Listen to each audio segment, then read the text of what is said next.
Selamat malam, teman cerita. Di saat dunia mulai terlelap, ada kisah yang ingin kami bagikan. Kisah yang mungkin tak pernah kau duga, namun menyimpan pelajaran dan makna. Malam itu, angin dingin menyapu kota Istanbul, membawa aroma lembab dari Bosporus yang menyelinap melalui celah-celah jendela istana. Sultan Murad IV duduk di dalam kamarnya, menatap kosong ke arah lentera yang berayun pelan tertiup angin. Kegelisahan menggumpal dalam dadanya seperti badai yang tak menemukan jalan keluar. Ia mencoba memusatkan pikiran pada doa dan tugas kenegaraan, tetapi hatinya tetap tak tenang. Seakan ada suara halus yang memanggilnya dari kejauhan, mendesaknya untuk bangkit. Dengan napas panjang, ia memanggil kepala pengawal setianya. Siapkan penyamaran, ya perintahnya singkat, namun tegas. Malam ini kita keluar istana. Aku ingin melihat sendiri apa yang terjadi di luar sana. Dalam balutan jubah sederhana yang menyembunyikan kilau statusnya, Sultan Murad IV melangkah keluar, ditemani pengawalnya yang setia. Wajah mereka tertutup kain, menyatu dengan gelapnya malam yang menyelimuti kota. Lorong-lorong berbatu mereka lalui, ditemani suara langkah yang menggema di antara tembok-tembok yang diam. Pasar mulai sepi, hanya tersisa beberapa pedagang yang sibuk menutup lapak mereka. Cahaya lentera di depan rumah-rumah meredup, seperti kota yang perlahan tenggelam dalam tidur. Namun, di sebuah lorong sempit yang gelap, Sultan Murad tiba-tiba menghentikan langkahnya. Matanya tertuju pada sosok yang tergeletak di atas tanah berbatu, tubuhnya diam, kaku, dan dingin.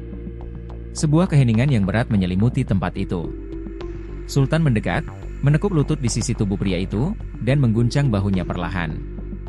"Bangunlah, saudaraku," bisiknya, namun tidak ada respons. Tubuh itu tetap diam, seperti batu yang sudah lama kehilangan panasnya.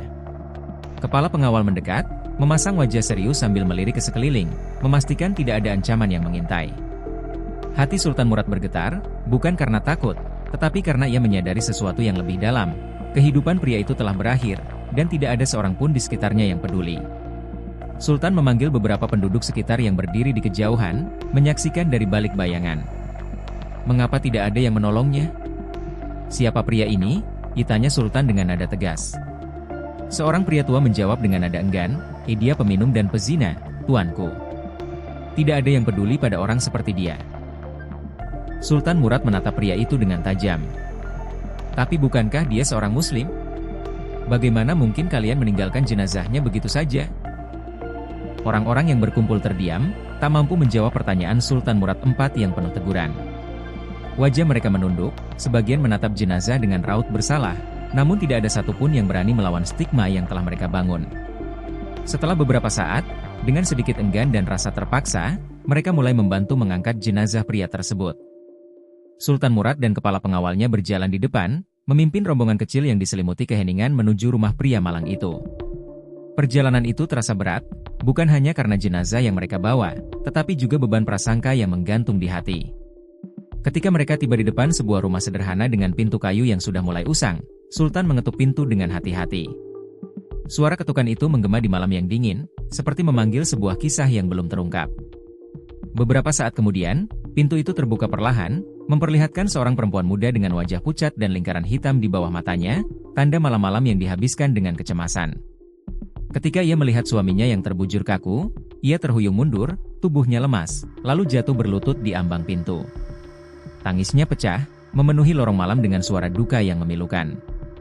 "Semoga Allah merahmatimu, wahai wali Allah. Aku bersaksi bahwa engkau adalah orang yang soleh," ucap perempuan itu di antara isak tangisnya. Tangannya gemetar saat ia menyentuh wajah suaminya, seakan mencoba meyakinkan dirinya bahwa ini hanyalah mimpi buruk. Sultan Murad tertegun, kata-kata perempuan itu menggemuruh di telinganya. Ia melangkah mendekat dan berkata dengan nada bingung, "Apa yang kau katakan, wahai perempuan? Orang-orang menyebutnya peminum dan pezina. Bagaimana mungkin dia seorang wali Allah?" Perempuan itu menoleh perlahan, matanya yang merah akibat tangis menatap Sultan dengan tajam, penuh keyakinan. Orang-orang hanya melihat apa yang tampak, tetapi mereka tidak tahu apa yang sebenarnya ia lakukan. "Suamiku hidup di antara fitnah yang ia tanggung dengan rela, demi melindungi orang lain dari dosa. Jika mereka tahu kebenarannya, mereka tidak akan berkata seperti itu." Perempuan itu menghapus air matanya dan mulai bercerita. "Suamiku memang sering pergi ke tempat-tempat yang buruk. Orang-orang melihatnya membeli minuman keras dan mendatangi tempat pelacuran. Namun mereka tidak tahu apa yang sebenarnya ia lakukan. Setiap malam, ia membeli minuman keras sebanyak mungkin dari para pedagang, lalu membawanya pulang untuk dibuang ke tempat yang tak bisa diambil kembali. Ia selalu berkata, "Aku telah meringankan dosa kaum muslimin." Di tempat pelacuran, ia mendatangi para pelacur dan membayar mereka dengan harga penuh. Namun ia berkata kepada mereka, "Malam ini pintumu tutup. Jangan terima tamu hingga pagi." Ia selalu pulang dengan wajah lelah namun puas. "Suamiku telah menghabiskan hidupnya untuk menyelamatkan orang lain dari dosa, meski itu membuat namanya tercemar." Air mata mengalir di pipi Sultan Murad. Ia merasa malu atas prasangkanya, dan menyadari betapa mudahnya manusia menilai tanpa mengetahui kebenaran. "Apa yang kau katakan pada suamimu, wahai perempuan yang sabar?" Aku selalu berkata padanya, "Siapa yang akan mensyalatimu jika kau mati? Orang-orang membencimu." Namun suamiku hanya tersenyum dan berkata, "Jangan takut. Ketika aku mati, Sultan kita sendiri yang akan mensyalatiku." Sultan Murad tersentak mendengar ucapan itu. Ia berdiri, menatap jenazah pria tersebut, dan berkata, "Iya benar. Demi Allah, akulah Sultan Murad. Esok hari, aku sendiri yang akan mengurus jenazahnya." Keesokan harinya, Istanbul menyaksikan sebuah pemandangan yang jarang terjadi. Jalanan yang biasanya sepi di pagi hari dipenuhi oleh ribuan orang yang berjalan perlahan, mengikuti prosesi pemakaman pria yang semalam dianggap hina oleh banyak orang. Langit cerah, namun suasana di antara kerumunan itu begitu sendu. Di barisan depan, Sultan Murad IV sendiri memimpin sholat jenazah, dengan keheningan yang penuh hikmat.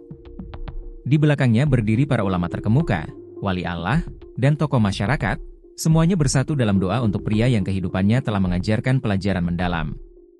Tangisan terdengar di mana-mana, bukan hanya dari keluarga pria itu, tetapi juga dari banyak penduduk yang sebelumnya memandang rendah dirinya. Mereka terhenyak oleh kebenaran yang terungkap, bahwa pria yang mereka cemooh selama ini adalah sosok yang tanpa pamrih mengorbankan dirinya demi melindungi orang lain dari dosa. Perlahan, stigma yang melekat pada pria itu terhapus oleh rasa hormat dan kekaguman. Saat jenazah pria itu diturunkan ke dalam liang lahat, Sultan Murad IV berdiri diam di sampingnya. Ia menatap tanah yang terbuka, seolah memandang lebih jauh ke dalam hati manusia yang penuh rahasia.